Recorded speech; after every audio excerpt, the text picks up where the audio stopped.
हाँ तो sales in parallel के अंदर मैंने 3 सेल लगा के रखे हैं with EMFs E1 E2 and E3। तीनों के internal resistance R1 R2 R3 मान लिया मैंने और एक एक्सटर्नल रेजिस्टेंस R ले लिया और यहाँ पे मैंने और आपको इक्विवेलेंट ईएमएफ निकालना है यहाँ पे सब। अब इक्विवेलेंट ईएमएफ कैसे सॉरी दो ही सेल लगाए कोई बात नहीं मेरे पास 2 रुपए ज्यादा थे अभी मिले थे नर्मदा में से मैंने एक सेल खरीद लिया। एंट्री पॉइंट ये है एग्जिट पॉइंट ये है मतलब तीनों के अंदर सेम करंट पास होता है। सेम करंट का लॉजिक तो इन द सेंस कैसा है ना कि यार ये सेल खुद है तो ये खुद सेल करंट प्रोड्यूस कर रहा है। सपोज इसमें से कितना करंट आया I1 आया इसमें से I2 आया और इसमें से I3 और ये सब मिलके यहाँ पे सपोज I1 आया राइट। इक्विवेलेंट ईएमएफ पूरे सर्किट का मैंने सपोज E मान लिया और इक्विवेलेंट वोल्टेज कितना मान लिया V मान लिया तो टोटल सेल के हिसाब से कैसे काम होने वाला है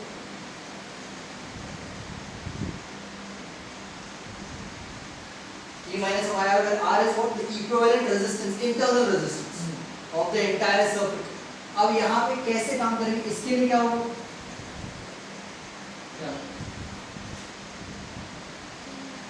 V1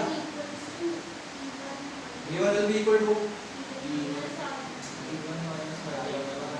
I1 R1 बट याद रखो यहाँ पे स्प्लिट I1 I2 आते की जगह I बनता है पूरा टोटल I1 की वैल्यू निकालेंगे अपन यहाँ से I क्यों जंक्शन के ऊपर करंट आ रहा है इसका तो इंडिविजुअल की वैल्यू अलग अलग है ना उसकी। तो I1 कितना आ जाएगा भाई यहाँ से V1 E1 minus V1 R1 minus V1 upon R ये आएगा I1 का जैसे I2 का निकाल सकते V2 minus V2 R2 V2 minus V2 upon R2 ये आ गया तीनों वैल्यूज। अब इसके अंदर भी एक इंटरेस्टिंग चीज है तीनों के तीनों सेल का जो पोटेंशियल डिफरेंस रहेगा वो सेम है क्योंकि एंट्री एग्जिट पॉइंट सेम है। तो ये जो V1 V2 और V3 that can replace with V only V से रिप्लेस कर सकते। इसके अलावा जो टोटल करंट है वो कितना होगा I1 प्लस I2 का I की वैल्यू यहाँ से I की वैल्यू कितनी आ रही है तो ऐसे कर सकते हो उसको that will be equal to minus V by R सिर्फ V हो जाएगा everything will be replace with V।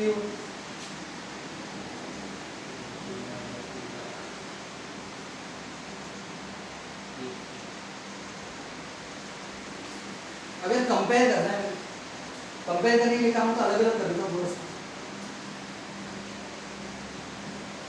ऐसा कर दिया यार अलग अलग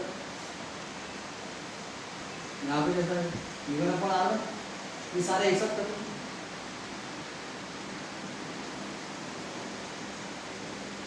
ऐसा करके इसके अलावा ये माइनस V1 अपन R1 माइनस V2 V अपन R2 माइनस V अपन R2 में से माइनस ही कॉमन निकाल दो कितना बचेगा ऐसा बचेगा। अब कंपेयर करोगे ये जो E अपॉन R है this should be equal to this मतलब जो E अपॉन R है that will be equal to what E1 upon R plus E2 upon R2 plus E3 upon R2। और इसके अलावा यहाँ पे अगर आप देखोगे तो माइनस भी इसमें भी आ रहा है माइनस इसमें भी आ रहा है तो सिर्फ जो 1 अपॉन R की वैल्यू वो कितनी हो जाएगी 1 अपॉन R तो 1 upon R2 plus 1 upon R3 के बराबर हो जाएगी।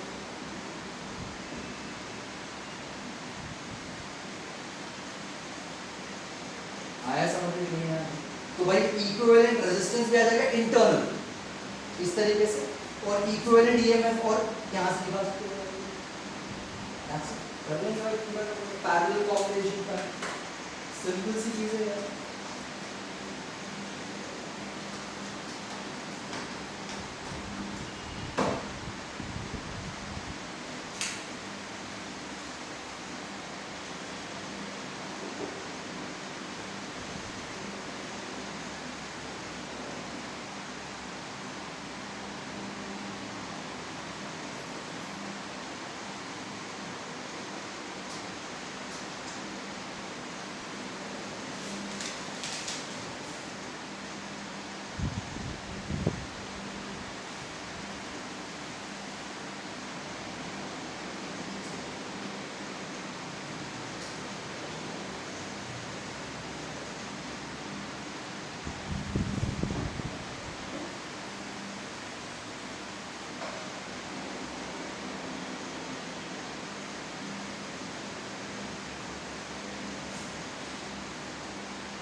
ओके भाई,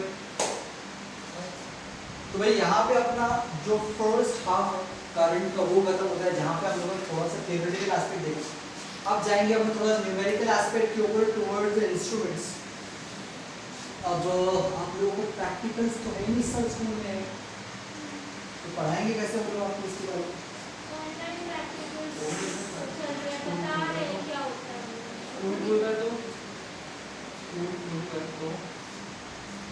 तो पोटेंशियोमीटर और बड़ा है प्रैक्टिकल ठीक। चलो शुरू करेंगे अपन अपना second half of current electricity. जो शुरुआत रहेगी this is now very interesting which is known as Kirchhoff's law.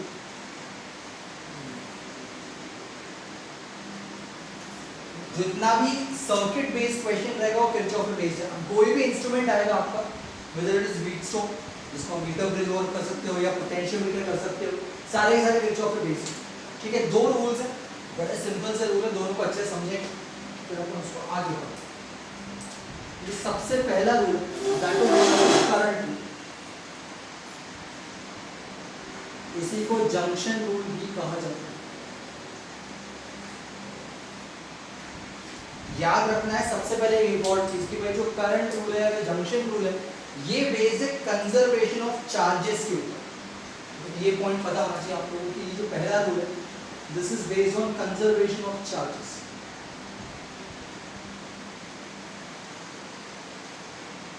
अब चार्ज का कंजर्वेशन है मतलब किसी भी एक सर्किट के अंदर अपने मन से न तो कोई चार्ज डिस्ट्रॉय हो जाए न अपने मन से कोई चार्ज प्रोड्यूस हो जाए। जितना चार्ज बैटरी में से निकला उतना ही चार्ज बैटरी में वापस जाना। चार्ज फ्लो करेगा मतलब करंट फ्लो करेगा, इसलिए ये करंट का लॉजिक है बेसिक। ठीक, अब इसका लॉजिक कैसे, कोई भी मैंने पॉइंट ले लिया, इस पॉइंट पे भाई करंट आ भी सकता है और यहाँ से करंट जा भी सकता है। तो कई बार हमने देखा होगा एक सर्किट के अंदर एक ऐसा पॉइंट होता है जहाँ पे कुछ करंट आके मिलते भी या ऐसे करंट डिस्ट्रीब्यूट भी हो जाता है, उस पॉइंट को कहा जाता है जंक्शन या नोड। जंक्शन या नोड, जैसे अभी अपन ने सेल वाला देखा कि भाई ऐसे तीन डिवीजन यहाँ पे आके मिल रहा था सब कुछ, तो ये जंक्शन डेवलप हो, नोड डेवलप हो गया। आपको जो वर्ड यूज करना चाहिए। अब सपोज समझा जंक्शन में से एक करंट यहाँ से बाहर निकला, एक और करंट बाहर निकला, एक करंट यहाँ पे आ गया, एक करंट यहाँ से आ गया, एक करंट सपोज यहाँ से बाहर निकल गया। अलग अलग वैल्यूज हो सकती है, सेम भी हो सकती है। नाम दे देते हैं भाई I1 I2 I3 I4 ऐसे। अब जो कन्वेंशन है वो ये बोलता है कि अगर करंट नोड को छोड़ रहा है बाहर जा रहा है तो वो नेगेटिव हो, और अगर करंट नोड की तरफ आ रहा है तो वो पॉजिटिव हो। ये कन्वेंशन। तो इसका मतलब ये हुआ कि जो I5 है और I3 है वो पॉजिटिव होना चाहिए, I1 I2 I3 नेगेटिव होना चाहिए। पर कंजर्वेशन ऑफ चार्ज का मतलब क्या होता है कि भाई जितना चार्ज आया, जितना करंट आया उतना ही करंट बाहर भी निकलना चाहिए। अगर कम ज्यादा हुआ तो कंजर्वेशन काम नहीं करेगा। इसका मतलब ये हुआ कि I5 प्लस I3 दोनों positive, minus I1 minus I2 minus I4, this entire thing should be equal to same. जितना आया उतना कर, ये रादर अगर आप चाहो तो इसको भी शिफ्ट कर सकते हो। That means I5 plus I3 will be equal to what I1 plus I2 plus I4, मतलब जितना करंट आया उतना ही करंट बाहर निकले। This is what a conservation of charges और what a first rule, current rule या जंक्शन रूल जो भी आप बोलते हैं। आया समझ में नहीं आया? सिंपल से जब भी हम क्वेश्चंस करेंगे तो दोनों रूल एक साथ लगेंगे। ठीक है, तो ये पहला रूल। अब दूसरा रूल थोड़ा इंटरेस्टिंग,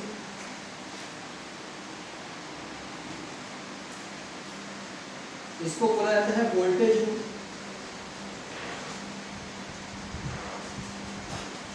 या लूप या मेश रूल, जो भी आप बोलना चाहें। मेश एक बहुत कॉमन वर्ड है, मैं बार बार यूज करूंगा तो पता होना चाहिए।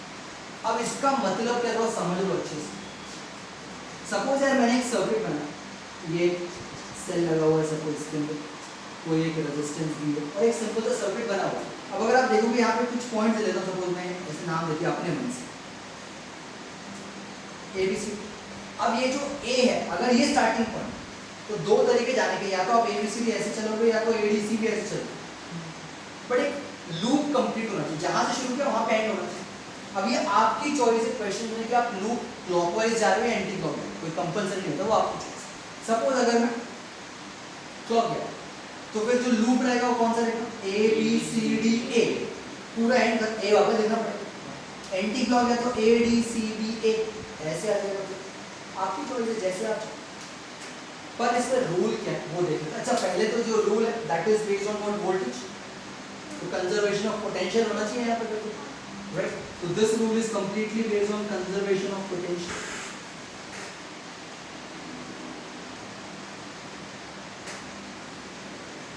अब पोटेंशियल पे बेस्ड है मतलब V पे बेस्ड होना चाहिए, पोटेंशियल सेम होना चाहिए। अब V क्या होता है, IR, तो मतलब जो IR का प्रोडक्ट है वो कहीं ना कहीं कंजर्व होना चाहिए, ये लॉजिक होता है इसका। अब थोड़ा सा कन्वेंशन, इसके बाद एप्लीकेशन देखेंगे। सपोज अगर मैं बोलता हूँ कि यहाँ पे जो इंटरनल ईएमएफ है वो E1 है, इंटरनल रेजिस्टेंस R1 है और एक्सटर्नल रेजिस्टेंस R है with a total potential of V, ऐसा बोल दिया भाई सब। तो जो टोटल ईएमएफ रहेगा, टोटल ईएमएफ, उसके अंदर किसी प्रकार का चेंज नहीं आना चाहिए। रूल है, आपको बता इंग्लिश में बात नहीं समझाऊंगा, पहले इंग्लिश समझाऊंगा अच्छे से, कि भाई जो टोटल चेंज इन ईएमएफ है that should be equal to total change in EMF. अब ईएमएफ किस पे डिपेंड करता है, depends upon V as well, depends upon IR as well. Potential तो कांस्टेंट है, तो क्या चेंज होता है, IR, product of current and internal resistance can change, but then if I say that the conservation has to happen, then जो change in EMF रहेगा that should actually be equal to what change in any of the product of I and R, equal maintain रहना चाहिए, तभी V constant रहेगा, नहीं तो V fluctuate हो जाएगा फिर आपका मान। आया समझ में नहीं आया? E is equal to what, sorry V is equal to what, E minus IR, तो if I have to keep V constant, then E और IR का जो difference आएगा वो हमेशा सेम आना चाहिए। E की वैल्यू कुछ भी हो, IR की वैल्यू कुछ भी हो, जो डिफरेंस आएगा वो सेम आना चाहिए, तभी कांस्टेंट वैल्यू डेवलप होगी। तो if I say that potential change नहीं हो तो V जीरो हो जाएगा, चेंज इन जीरो हो जाएगा, तो E will be equal to what, IR, E minus IR is equal to V, E will be equal to IR, मतलब any change in potential should be equal to any change in the product of I and R, ये आपका second rule है। अब convention, बहुत important convention. अब जैसे मैं loop में कैसे गया क्लॉकवाइज, तो करंट फिर भी ऐसे जाएगा, करंट तो पॉजिटिव से बाहर निकलेगा भाई, करंट थोड़ी चेंज जाएगा, करंट तो मेरे अगेंस्ट जा रहा है, तो मैं करंट के अगेंस्ट जा रहा हूँ एक तरीके से। सबसे पहले जब मैं करंट के अगेंस्ट गया तो मेरे लिए बैटरी या सेल का कौन सा टर्मिनल है, पॉजिटिव टर्मिनल है। अगर मेरे सेंस ऑफ रोटेशन, मेरे सेंस ऑफ रोटेशन में अगर सबसे पहले पॉजिटिव टर्मिनल हिट हुआ तो ईएमएफ की वैल्यू नेगेटिव लेनी है, नेगेटिव। बट अगर मेरे सेंस ऑफ रोटेशन में अगर पहले नेगेटिव टर्मिनल हिट हुआ तो ईएमएफ की वैल्यू पॉजिटिव है। ईएमएफ अभी के हिसाब से ईएमएफ की वैल्यू कैसे negative, this should be equal to minus E. इसके अलावा और कोई सेल नहीं, this should be equal to IR, external voltage. अब मैं जा रहा हूँ यहाँ पे और करंट मेरे अगेंस्ट, तो मतलब जब मैं इस रेजिस्टेंस के पास पहुंचूंगा तो करंट मेरे अगेंस्ट में आ रहा है, तो वापस इधर नेगेटिव की तरफ से कन्वेंशन के अकॉर्डिंग भाई in my direction it's positive, against me it's negative, तो भाई कैसे है, this should be equal to minus of, this should be entirely should be equal to, ये भी ईएमएफ है, ये भी ईएमएफ ही है, जो टोटल आएगा that should be equal to 0 ना।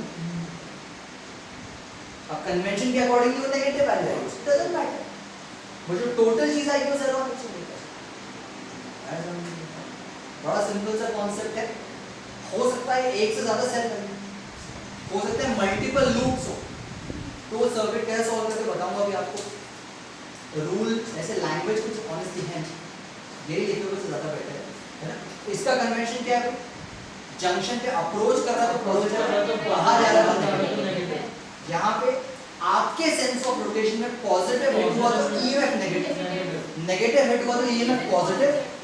आई और आर का जो डायरेक्शन है वो तो आपके सेंस पे डिपेंड करता है। आपके साथ में करंट जा रहा है तो करंट हमेशा ही पॉजिटिव, आपके अगेंस्ट में करंट आ रहा है तो करंट हमेशा ही नेगेटिव। आया सब अगर भैया एंटी क्लॉकवाइज आएगा तो वो E1 प्लस पॉजिटिव हो जाएगा ये नहीं वो ये भी पॉजिटिव रहेगा ना पूरा पॉजिटिव दोनों इक्वल टू जीरो हो जाएगा तो आप खुद देखो क्या देखो इस केस में भी एक चीज तो नेगेटिव आएगी उसमें भी एक चीज नेगेटिव आएगी कि e plus I R is equal to sir फिर भी वो नेगेटिव बनाएगा बनाएगा नहीं बनाएगा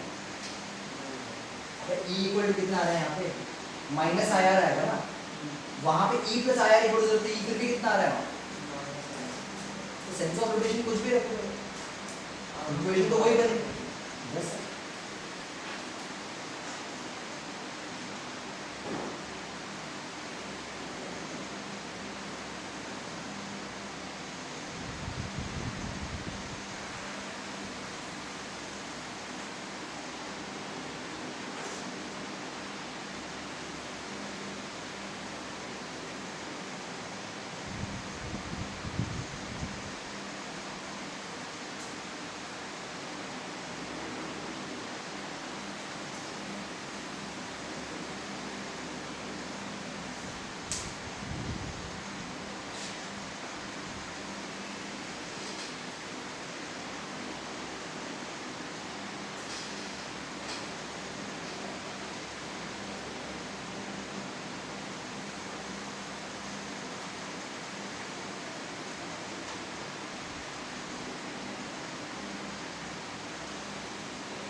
हो गया भाई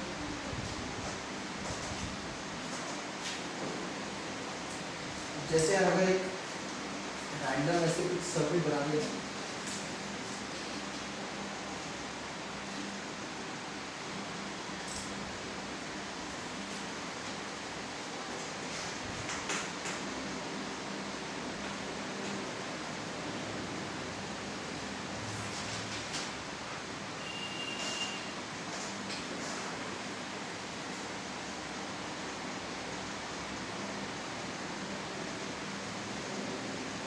ऐसा उसको एक सिंपल सर्किट बनाना है और क्वेश्चन में वो यही बोलेगा कि भाई I1 I2 की वैल्यू निकाल करंट निकालना रहता है यूजुअली आपको सर्किट से कि करंट कितना जा रहा है हर ब्रांच में से वो बता दो अब कितने करंट निकालने हैं आपको I1 I2 दो वेरिएबल तो इक्वेशन कितनी चाहिए तो याद रखो जितनी इक्वेशन चाहिए उतने लूप कंसीडर करने पड़ेंगे एक लूप में से एक ही वेरिएबल डेवलप होगा तो दो लूप ले अब देखो यहाँ पे टोटल 3 लूप्स हैं या तो ये वाला या तो ये वाला या तो ये पूरा भाग से अंदर वाला कंसीडर मत करो वो आपकी चॉइस है आप जैसे करना चाहते कोई भी दो लूप कंसीडर कर लो और इक्वेशन सॉल्व करनी है मैथ्स करना है उसके बाद से सपोज अज्यूम करते हैं पहला वाला लूप लेते हैं कौन सा A B C F A and I am trying to go clockwise ये लूप ले लिया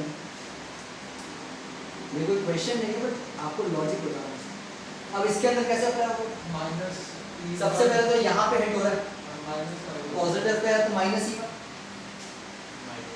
माइनस आई आर अब यहाँ पे है तो ये जो करंट है I1 यहाँ पे है इसके अलावा तो कुछ नहीं लगा इस लूप के अंदर और कुछ होता तो और लगा सकते ऐसा कुछ केस नहीं होगा कि अगर माइनस E1 है बट प्लस आई आर आ जाए इसमें क्लॉकवाइज में नहीं होगा इसके अलावा सब सेकंड लूप लेवल ले लीजिए इसमें चले एक काम करते हैं अपन एंटी क्लॉक चलो नहीं क्लॉक चलाओ क्लॉक इसी में क्लॉक थोड़ा अलग कन्वेंशन है लूप कौन सा E1 plus I F C D E2 plus I अब इसके अंदर क्या है सबसे पहले तो यही से हिट कर दूं मैं उसी डायरेक्शन में आएगा और आर भी है। तो प्लस आएगा।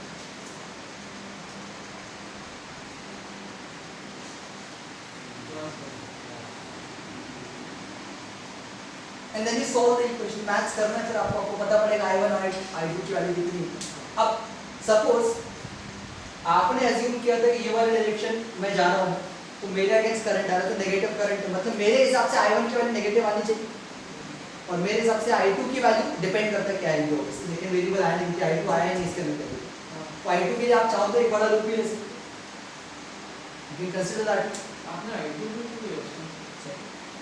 मैंने यहीं से कंसीडर किया, जैसे मैंने बोला मैंने एक बेसिक सर्किट बनाया, इसके अंदर एक और सेल आएगा जो उस I2 को जस्टिफाई करेगा, इसलिए बोलो ये करना नहीं, आपको समझाने के लिए बोलो। सो माय पॉइंट इज, अगर आप सपोज आपने कन्वेंशन अज्यूम करके रखे कि नहीं भाई ये डायरेक्शन पॉजिटिव है तो I1 पॉजिटिव आना चाहिए, खुदा ना खास्ता कैलकुलेशन में आएगा नेगेटिव आ गया, इसका मतलब कि आपने जो अज्यूम किया था वो गलत है, I1 उल्टा जा रहा होगा उस हिसाब से। कई बार आप डायरेक्शन बनाते हो, मैंने तो अज्यूम कर लिया यहीं पे जा रहा था, अब हो सकता है उल्टा कन्वेंशन आ गया मेरे उस हिसाब से, तो उल्टा भी हो सकता है। जैसे पिछले साल अगर आपको याद है पुलिस सिस्टम की क्वेश्चन होती थी, एक्सेलरेशन की वैल्यू निकालनी रहती थी, अब मैंने अज्यूम कर लिया ये वेट नीचे है तो मेरे लिए वो डायरेक्शन पॉजिटिव, हो सकता है मेरा आंसर नेगेटिव आ जाए, तो मतलब मेरा असम्पशन गलत है, हो सकता है वो वेट ऊपर जा रहा हो, मेरे को नहीं पता हो, आंसर सही आता है बट कन्वेंशन ऑपोजिट हो रहा है। समझ में आया कि नहीं? क्वेश्चन भी बताऊंगा ऐसे करके आप लोगों को कैसे करना। अभी इसके ऊपर एक और चीज करेंगे बेस, ताकि आप लोगों को क्वेश्चन एप्लीकेशन समझ में आएगा। एक इंस्ट्रूमेंट करेंगे इसको बोलते हैं व्हीटस्टोन ब्रिज, क्योंकि बहुत क्वेश्चन आपको मिल जाएंगे इसके ऊपर, तो वो करेंगे जल्दी से।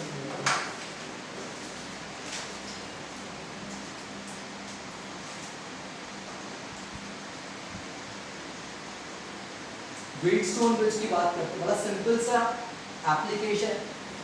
सपोज मेरे पास एक रेजिस्टेंस है जिसकी वैल्यू मेरे को नहीं पता, अननोन रेजिस्टेंस है, तो मैं इस व्हीटस्टोन ब्रिज के बेसिस से उस अननोन रेजिस्टेंस की वैल्यू निकाल सकता हूं। एक छोटा सा सर्किट बनता है,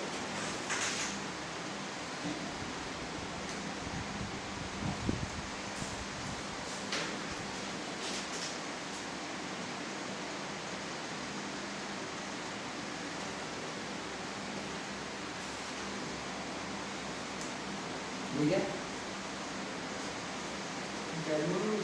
गैलरी क्या काम करते हैं?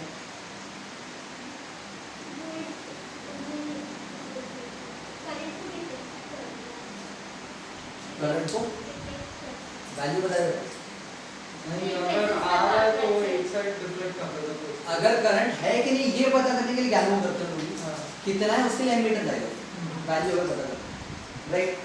अब यहाँ पे मैंने ये किया, मैंने एक सर्किट बना दी, इससे मैं 4 रेजिस्टेंस दे रहा हूँ यहाँ,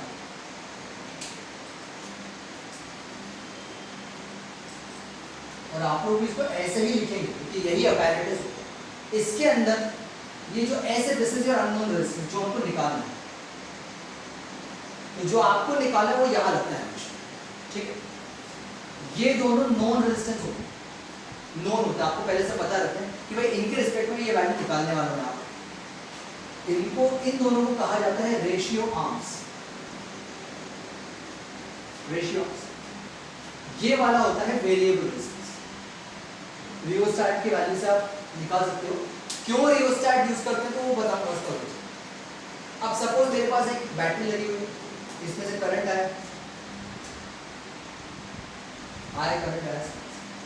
करंट पहुंचा यहाँ पे एक पॉइंट पे, जिसे जंक्शन था, क्योंकि उसको 2 ऑप्शन मिल रहे जाने के लिए, या तो यहाँ जा सकता है या तो यहाँ जा सकता है। लेट अस अज्यूम कि यहाँ पे I1 करंट है, तो यहाँ पे I माइनस I1, भाई अगर 5 एम्पीयर आता है और 2 एम्पीयर वहाँ जाएगा, 3 एम्पीयर यहाँ जाएगा।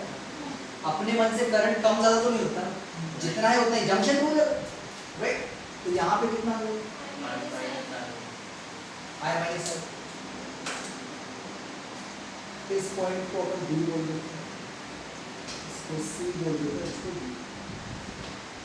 ये I1 करंट यहाँ पे पहुंचा, B पॉइंट पे एक और जंक्शन क्रिएट होगा, क्योंकि अब 2 ऑप्शन है, या तो यहाँ पे या तो यहाँ पे। अब मैं आपको हर रोज बोलता हूँ कि जो करंट गैल्वेनोमीटर में से जाने वाला है उसकी वैल्यू है IG, तो Q में से कितना है? I1 माइनस IG जाना चाहिए, फिर तो आ रहा है समझ में नहीं आ रहा, जरूरी डेरिवेटिव कोर्स में भैया ना, तो यहाँ से कितना आएगा I1 I1 minus IG minus IG। अब ये IG करंट गैल्वो से फ्लो करते हुए D तक पहुंचे, यहाँ से I माइनस I1 आ ही रहा है, दोनों क्या होंगे ऐड हो जाएंगे and they will travel together through S now in the form of what I minus I1 plus IG। आके मिल गए सब कुछ।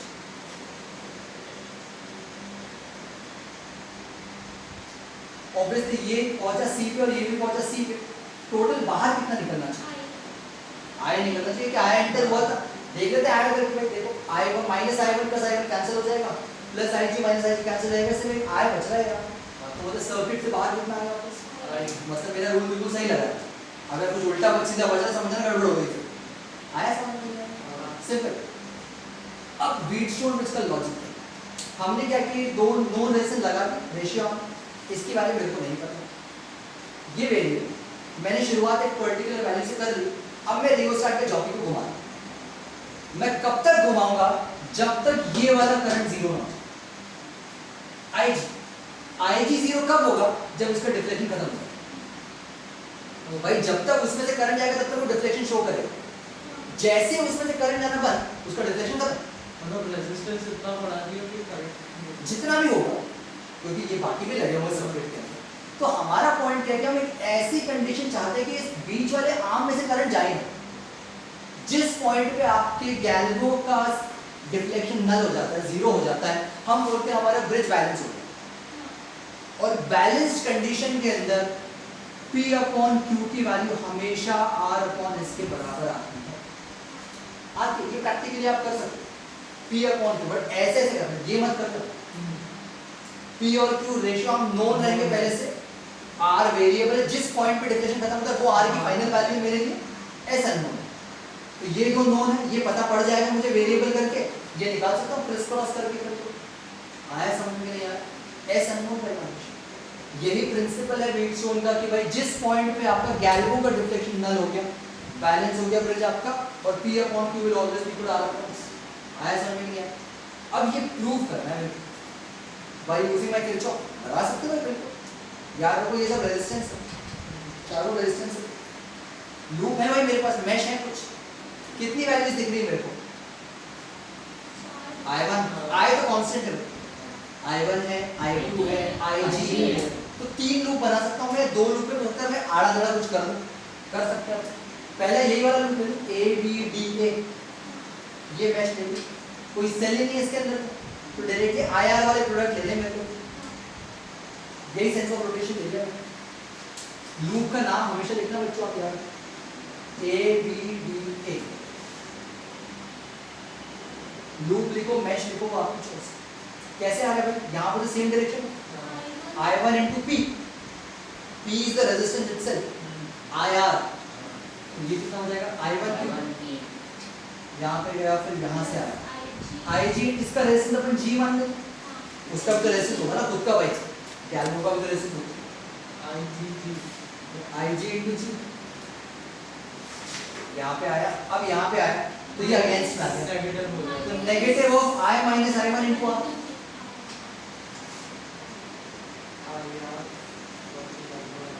नट entire should be equal to 0, क्योंकि बैटरी नहीं है भाई, बैटरी होती तो इससे इक्वेट हो जाती, इतना समझ में आया कि नहीं? सिंपल।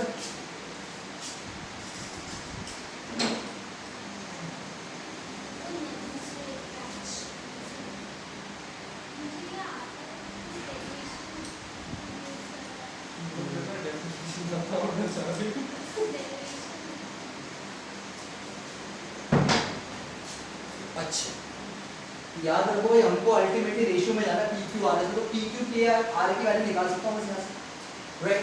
अच्छा, इसको अपन फर्स्ट देखने के बाद में कैसे यूज करें। दूसरा लूप ये वाला है, इसके बाद वाला BCDB BCDB ऐसे चलते हैं, इसके सेम करना पड़ता है आपकी एरो बना लिया करो, आपको कंफ्यूजन नहीं होगा, नहीं बना तो वो चल जाएगा, आपने पेंसिल से बना लिया करो हमेशा, राइट? इसमें आया, यहाँ से कोई पॉजिटिव चल रहा है, I1 minus I2 नेगेटिव होता है, अगेंस्ट में आ गया भाई ये तो, so minus of I minus of I1 plus I2, into S ऊपर है अगेंस्ट में आ रहा है वापस आईजी के अगेंस्ट में जा रहा हूँ that entire thing is equal to 0 यहाँ से एक और चीज आपको मेरे पास अब यार देखो यहाँ पे भी आईजी इनटू जी आ रहा है यहाँ पे भी आईजी इनटू जी आ रहा है तो दोनों की वैल्यू इक्वेट कर सकते हो यहाँ से आईजी इनटू जी की वैल्यू कितनी आएगी दिस माइनस ऑफ उधर जाके यहाँ से आईजी इनटू जी की वैल्यू कितनी आएगी माइनस I1 इसको यहीं पे रखो बाकी तुम दोनों चीजों को अब ये जो वैल्यू है आईजी इनटू जी की मैं यहाँ पे कर सकता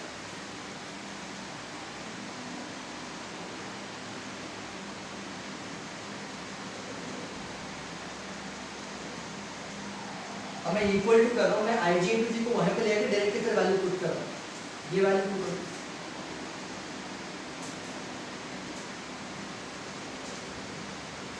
आई वन ऐसे आ अब R की वैल्यू सर R की वैल्यू आर की वैल्यू अपन को ये रेशियो प्रूव करना है ये आपको प्रूव दिस रेशियो इसके अंदर पी क्यू आर एस चारों आ गए क्यू बी आ गया एस बी आ गया आर बी आ गया क्यू बी आ गया रेशियो डेवलप करना है मेरे को किसी तरीके से अब रेशियो कैसे डेवलप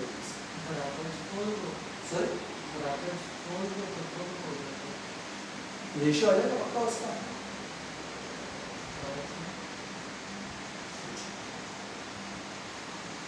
I1 आ रहा है IG आ रहा है दो वेरिएबल्स इनको सॉल्व करने के लिए एक और इक्वेशन लेके मेरे को कहीं ना कहीं से ताकि मैं उसको शिफ्ट कर पाऊँ यहाँ पे मेरे पास एक और लूप है बाहर का बड़ा वाला वो भी ले सकते वहां से एक और इक्वेशन बना मैं पूरा सॉल्व नहीं करूँगा आपको वेट कैसे करोगे लेकिन पूरे इसको वैल्यू निकालना है ना मुझे ऐसे देख लें यहाँ से पी की वैल्यू निकालनी यहाँ से सिर्फ क्यू की निकालनी